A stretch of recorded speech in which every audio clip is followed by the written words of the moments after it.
Oke, baiklah. Assalamualaikum warahmatullahi wabarakatuh. Hari ini kita akan melakukan penebasan teman-teman untuk sawit TBM kita yang baru umur 6 bulan teman-teman. Nah, ini untuk alang-alang sendiri. Kalau saya cara penebasannya seperti ini teman-teman. Kenapa? Kalau ditebas ya tumbuhnya lebih mantap lagi teman-teman, lebih banyak lagi. Nah, makanya kita injak-injak aja seperti ini. Dan ini juga termasuk jujur ya, untuk disemprot tahan juga teman-teman. Alang-alang seperti ini, yang alang-alang daunnya lebar teman-teman. Kan ada dua jenis, ada alang-alang daunnya kecil dan ada daun alang yang daunnya lebar. Kalau yang jenis daun yang lebar seperti ini sangat tahan sekali. Tidak semua obat rumput dia mau mati teman-teman ya, kalau tidak pencampurannya pas. Boleh komen di kolom komentar teman-teman, biasanya teman-teman untuk membasmi ini biasanya pakai obat rumput apa ya teman-teman ya, yang pernah nyoba ya. Nah, di sini kita belum tahu jenis obat rumputnya yang paten untuk membantai atau membasmi rumput sejenis alang-alang dan daun lebar seperti yang saya tebas ini teman-teman ya.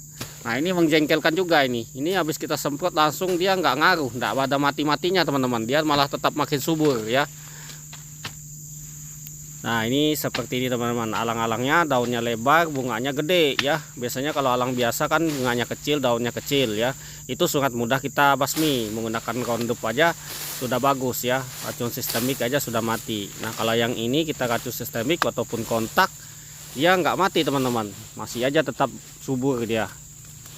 Sudah kita coba dan kita praktekkan. Mungkin ada nanti solusinya, ada obat lain seperti rumput menjala kan bisa kita basmi dengan menggunakan berbagai macam jenis obat ya. Jenisnya ada jenisnya yang mau mati rumputnya seperti itu teman-teman. Nah, kemudian untuk ini ya, aduh, kita basmikannya seperti ini dulu ya teman-teman. Kita turunkan, kita rendahkan dulu ya untuk gulmanya. Nah, untuk saran saja buat teman-teman ya, jika mau menanam kebun sawit atau lahan sawit, jangan menanam TBM sekecil ini atau bibit sawit yang kecil seperti ini teman-teman ya. Ya, jangan nanam yang kecil seperti ini. Ini sepertinya saya ini perawatannya lama teman-teman. Mungkin kalau teman-teman mau nanam sawit nanti usahakan kalau lahan teman-teman luas misalnya ya. Kalau lahannya luas atau yang baru nanam ya, atau baru pemula, usahakan tanam bibit yang agak besar teman-teman. Kira-kira umur bibit itu 1,5 tahun sampai 2 tahun ya teman-teman. Karena itu lebih sebentar kita untuk melakukan perawatan seperti saya ini ya teman-teman. Kalau yang kecil sepertinya saya ini yang umur 3 bulan sudah saya tanam seperti ini. Ini lama kita perawatan TBM-nya teman-teman ya, dan lama merasakan. Kenapa dia lambat membesar juga, karena posisinya nggak terlalu bersih. Nggak selalu bersih teman-teman. Kalau mungkin lahan teman-teman tuh selalu bersih ya, punya lahan dah cukup luas, paling 2 hektar 3 hektar atau 5 hektar, bisalah kita kerjakan setiap hari. Kalau kayak punya saya ya, saya susah untuk mengerjakannya tiap hari teman-teman, karena keterbatasan waktu, banyak yang harus kita kerjakan yang lain ya.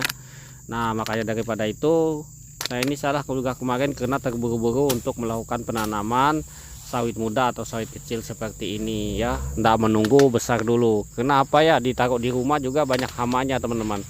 Biasanya hama tupai itu untuk menyerang bibit sawit, biasanya ada jenisnya yang bisa makan bibit sawit. Itu sangat mengganggu sekali, dia makan umbutnya, jadi sehingga sawit itu semuanya pada rusak teman-teman ya.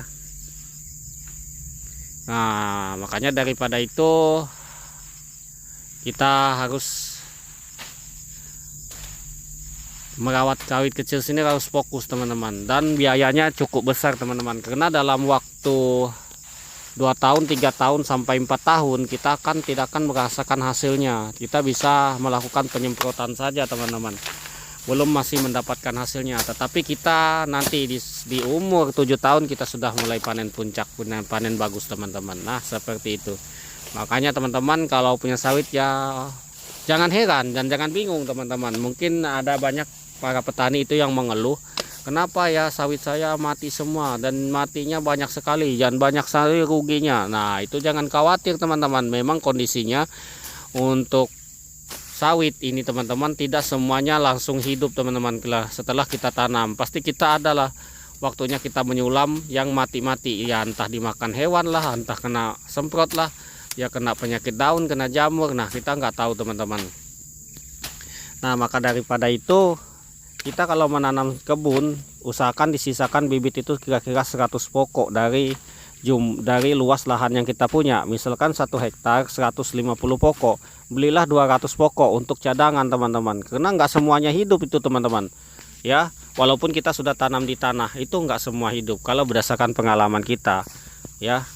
Udah tahu kalau pengalaman teman-teman, karena pengalaman setiap orang beda-beda. Di sini saya menceritakan pengalaman saya saja, mungkin bisa jadi inspirasi buat teman-teman semua ya, yang baru melakukan penanaman sawit. Kalau yang sudah lama penanaman sawit, sini saya tidak mengajarkan, cuma sharing-sharing, berbagi ilmu saja teman-teman, berbagi cerita saja. Kalau memang cerita saya tidak sesuai dengan cerita teman-teman ya jangan protes, karena kita punya kehidupan masing-masing. Di sini saya cerita saja bagaimana saya melakukan penanaman dan perawatan untuk sawit saya teman-teman. Nah, siapa tahu jadi inspirasi buat yang baru nanam atau yang sudah menanam. Kita sekedar berbagi cerita lewat YouTube seperti ini. Oke, wassalamualaikum warahmatullahi wabarakatuh.